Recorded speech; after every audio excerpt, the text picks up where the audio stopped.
Our latest figures speak of 114 million refugees and displaced people around the world. 114 million. This is surely a tangible, but sometimes neglected symptom of the world's current extreme disorder.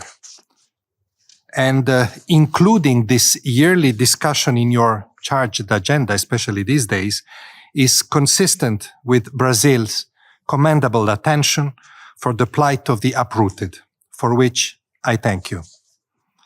Forced displacement is also a consequence of the failure to uphold peace and security.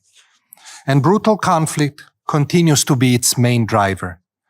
The past 3 weeks have provided devastating proof that disregarding the basic rules of war, international humanitarian law, is increasingly becoming the norm and not the exception, with innocent civilians killed in unprecedented numbers.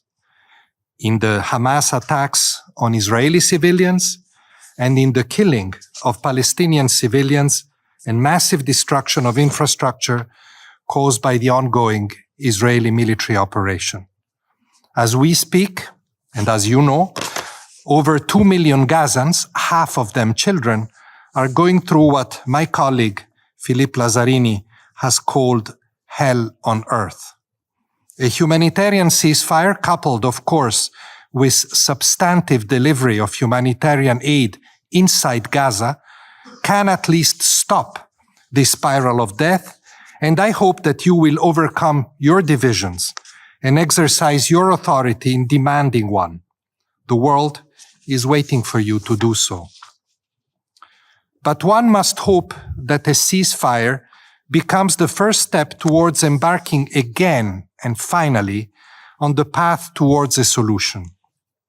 Over many years, including those in which I headed UNRWA, I have observed how solving the Israeli-Palestinian conflict was always described as elusive. But it has not been elusive. It has been repeatedly and deliberately neglected, cast aside as something no longer necessary and almost ridiculed. Dealing with the chronic resurgence of violence, followed by temporary ceasefires, was deemed more expedient than focusing on a real peace, one able to provide Israelis and Palestinians with the rights, recognition, security, and statehood that they deserve. I hope that now, amidst the horrors of war, we can at least see how grave a miscalculation that has been. There will be no peace in the region and in the world without a just solution to the Israeli and Palestinian conflict, including the end of the Israeli occupation. I hope that the remarks by the Secretary General here in the Council last week will help everybody reflect on the need to turn this somber page, difficult as it may be, because it is vital. And the opposite is deeply troubling. While UNHCR does not have a mandate to operate in the occupied Palestinian territory, and let me pay tribute here, especially to UNRWA, my former organization, and other humanitarian staff for their heroic work, and express my deepest condolences for the now 67 colleagues who have been killed.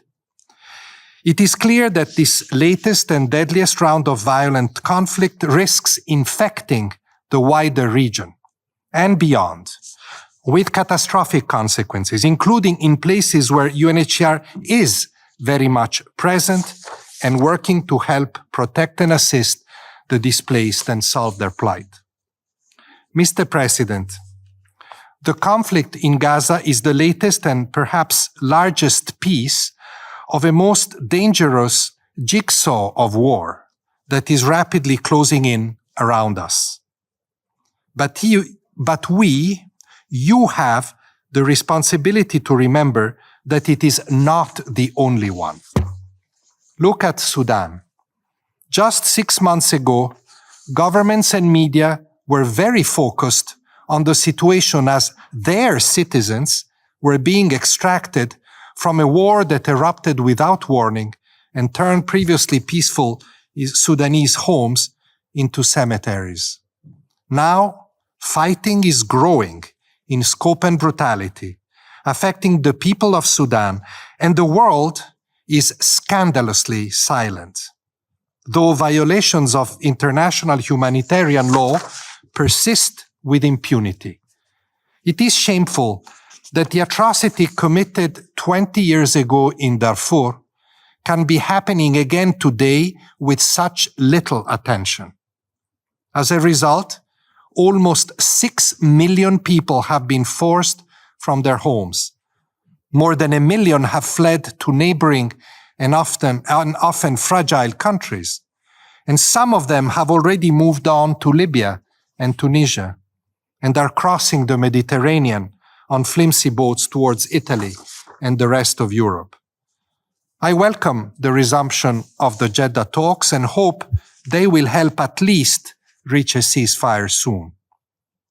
Look at Lebanon, reeling from economic collapse in a country where 1 in 4 people is a Palestinian or Syrian refugee, a concrete symptom of not 1, but 2 unresolved conflicts at this tiny country's borders.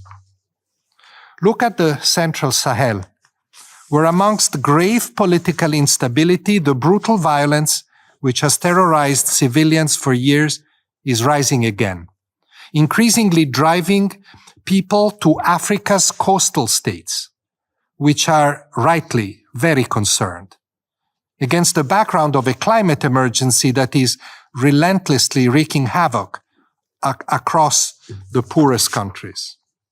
Look at the Democratic Republic of Congo, where one of the worst effects of modern conflict, horrifying violence against women, is so widespread as a tool of war to make the world almost numb to the reports received every day of more women and children raped, exploited, and killed. Violence that drives people from their homes every day. Look at Armenia, where 100,000 refugees fled Karabakh in a matter of days, the result of yet another unresolved conflict that had been allowed to simmer for decades. Look at places like Central America and elsewhere where we observe growing patterns of unresolved crises compounded by criminality, including by gangs that cause displacement, and where increasingly complex population flows now include also many arriving from Africa and beyond, a testimony to the globality of displacement and despair. Each new crisis seems to push the previous one into dangerous oblivion. But they stay with us. Look at Ukraine, where the plight of all civilians, including more than 11 million people forced from their homes following the Russian invasion, continues and is particularly acute now as winter sets in again, as you have just heard. The suffering must not be forgotten, and this conflict too must be resolved with a just peace for the people of Ukraine. Look at all these crises, Mr. President, and let this lifelong humanitarian worker tell you that we need your voice to address each one of them. Not your voices, your voice, your strong, united voice, carrying the authority which the Charter invests in this Council, but which the world does not hear anymore, drowned as it is in rivalries and divisions. From where I sit, this has become difficult to understand. As a believer in multilateralism and in the role of the United Nations, I simply cannot accept it. Mr. President, humanitarians are being asked to pick up the pieces and help more people in more places. We're asked to keep going for longer and to try to hold more things together while little political capital is spent on making peace. Please rest assured that we won't give up, even when it is difficult. Recognizing the extraordinary burden represented by millions of Syrian refugees in neighboring countries, for example, we continue to work with the government of Syria in bridging the still wide gap of trust and creating conditions for refugees to eventually return voluntarily in safety and in dignity. This is why it is frustrating when we find windows for solution, like, for example, in Burundi, and we do not have the funds to help people return home and restart their lives. And there are different challenges as well, also a reflection of our unstable world. For example, in countries like Myanmar, Afghanistan, and elsewhere, where the combination of conflict, human rights violations, and humanitarian challenges mean that delivering aid, indispensable to save lives, requires interaction with de facto authorities in fraught and often dangerous political contexts. I appreciate the risks and also the work done by the Council on humanitarian carve-outs, which I hope will continue. Because in these situations, we need flexibility from those in control of the territory first and foremost, but also from our supporters. The reality is that humanitarians are trying to pick up the pieces of the jigsaw also in these places, places where most governments find it too difficult to operate. We're engaging, and therefore we're exposed. But we persist, because the people cannot wait for a peace that is not pursued. And on top of this, we're being asked to do more with less. Forgive me if I talk money, but I must, because humanitarian work needs resources. UNHCR alone urgently needs $600 million before the end of the year, and prospects for next year are dismal, with big donors cutting aid and others who could help not engaging in multilateral support. UNRWA, whose crucial role is now clear to all, has been left chronically underfunded.